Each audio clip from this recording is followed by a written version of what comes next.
roman à clé pour les habitués du sérail, des allées et des antichambres du pouvoir. Au jeu grinçant mais jouissif du qui est qui, le microcosme se mire, l'auteur s'en délecte.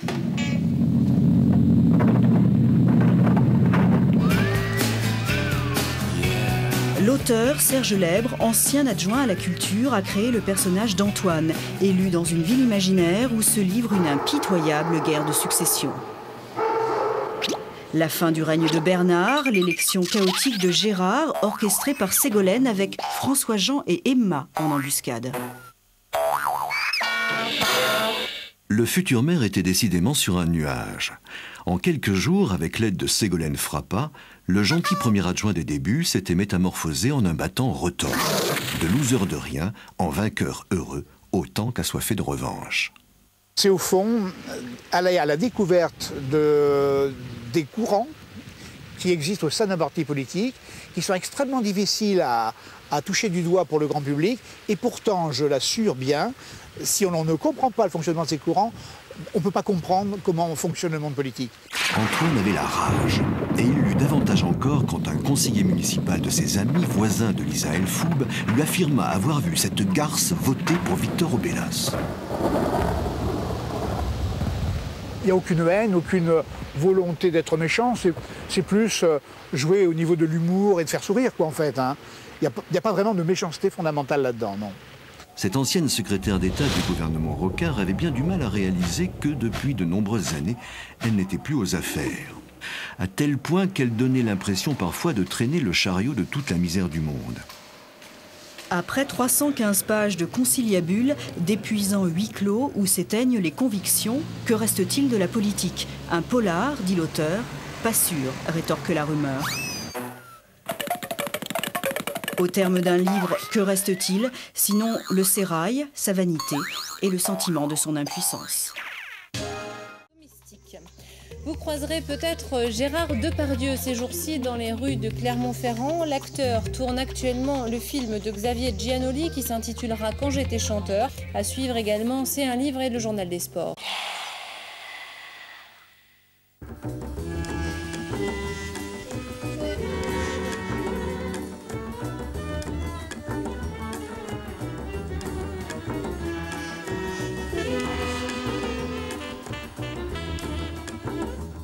Chez Serge Lèbre, conseiller municipal à la mairie de Clermont. Il a sorti l'an dernier Cours camarades, un livre qui a défrayé la chronique.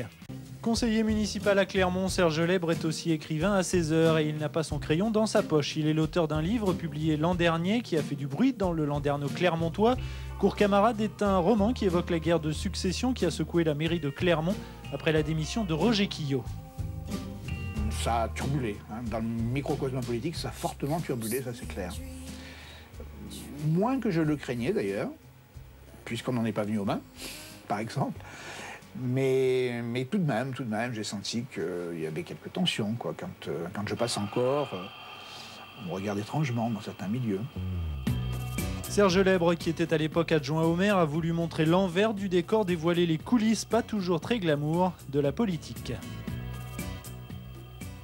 De nombreux lecteurs m'ont ensuite, d'une certaine façon, remercié justement de les avoir fait pénétrer, mais vraiment dans l'intime de ce que c'est que la vie politique, sous tous ses aspects d'ailleurs, que ce soit les aspects d'affrontement, que ce soit la vie quotidienne, personnelle, intime, érotique de ces hommes politiques, et en particulier du héros Antoine Essel. Personnage principal du roman, Antoine Essel occupe le poste d'adjoint au maire chargé de la culture. Il vit de l'intérieur la guerre de succession et assiste aux manœuvres des uns et des autres pour devenir calife à la place du calife. Si on veut effectivement accéder aux étages supérieurs, il faut jouer des coudes. Et quand je dis jouer des coudes, c'est un euphémisme. Je veux dire qu'il faut vraiment parfois sortir les couteaux. Et c'est pas toujours très simple, hein, ça c'est sûr. Mais Cours camarades n'est pas qu'une chronique politique. Serge Lèbre nous livre aussi les états d'âme de son héros, un homme en pleine force de l'âge, un homme qui ne manque pas de charme et qui sait parfaitement en jouer. Au-delà de la séduction personnelle qu'on peut avoir, que les uns et les autres on peut avoir, les femmes se sentent très attirées, je crois, par par les gens de pouvoir, quel que soit le pouvoir, d'ailleurs pas uniquement le pouvoir politique, hein, bien sûr. Et donc, forcément, ça aide.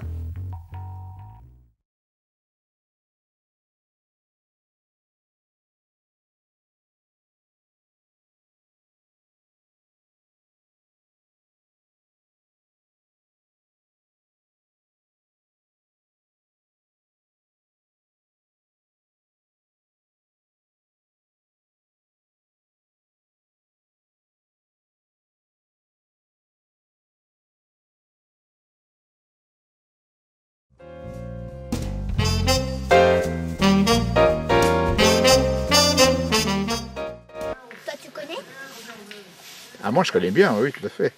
C'est eux qui ont édité mon bouquin. Alors, qu'est-ce que c'est pour toi, la galipote? Pour moi, bah... je sais pas. Ah, t'es belle comme le jour, comme ça, là. Alors, la galipote, ma fille. Hein. Et ça passe à Star Academy? Jamais? On est seul, j'ai eu le courage de publier mon roman.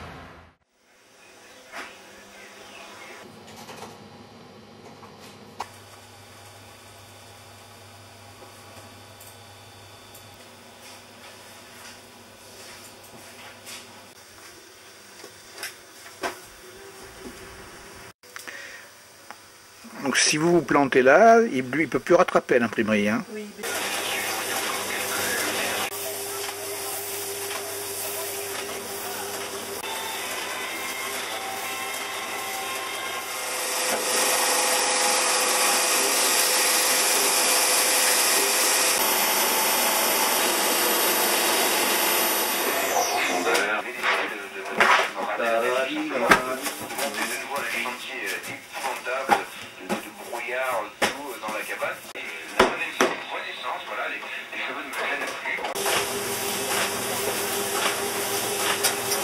Des muscles.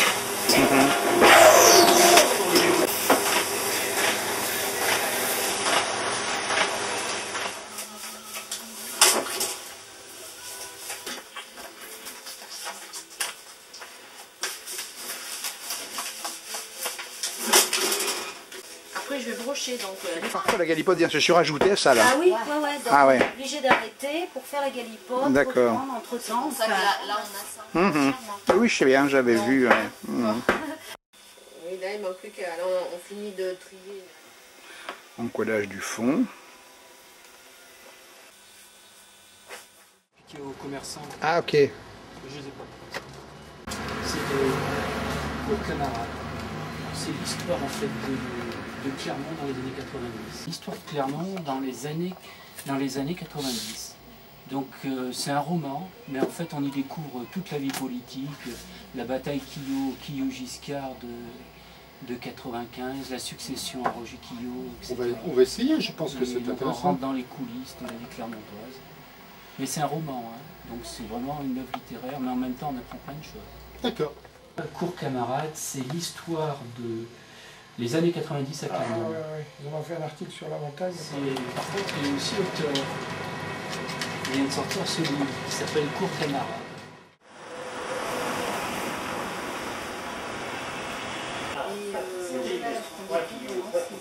Il y a quelques similitudes indiscutables. Il y a des similitudes, mais même sous la torture, je ne dirais jamais qu'est-ce qui relève de la fiction et qu'est-ce qui relève de la réalité. Ah, écoutez, c'est un petit peu quelque chose qui pourrait faire penser à un roman policier. C'est pas un roman policier. Ça pourrait faire penser à, on va dire, des mémoires. Ça pourrait être aussi une série de digressions également. Oui, ça développe. Oui, tout à fait. Ah, c'est pas les derniers? Non.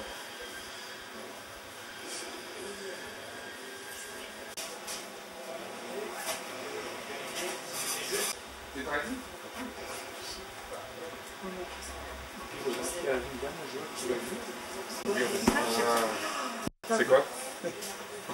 Allez, trompez le retour. Ferme le visage de chaque. Je savais pas que vous détestiez à ce point-là. Mais non. Enfin. Je savais que c'était un peu le cas, mais j'ai essayé de... Ah ouais, c'était terriblement... Tiens, des fauchetons accrédités.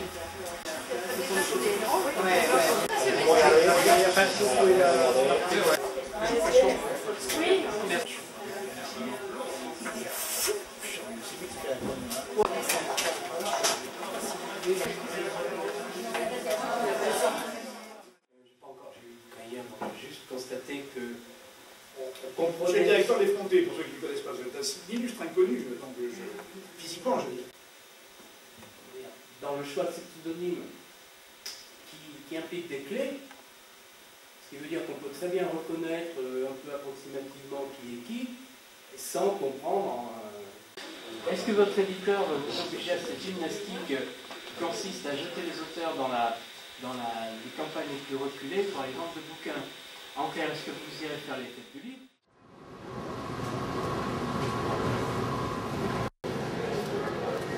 Pardon.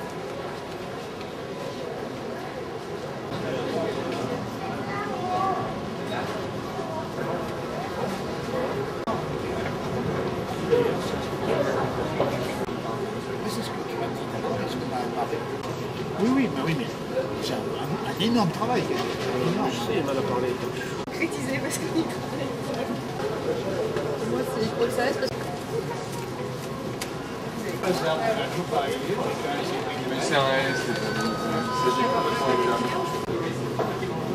Voilà, chers amis. Très bien. Chers amis. C'est moi. Bonne lecture.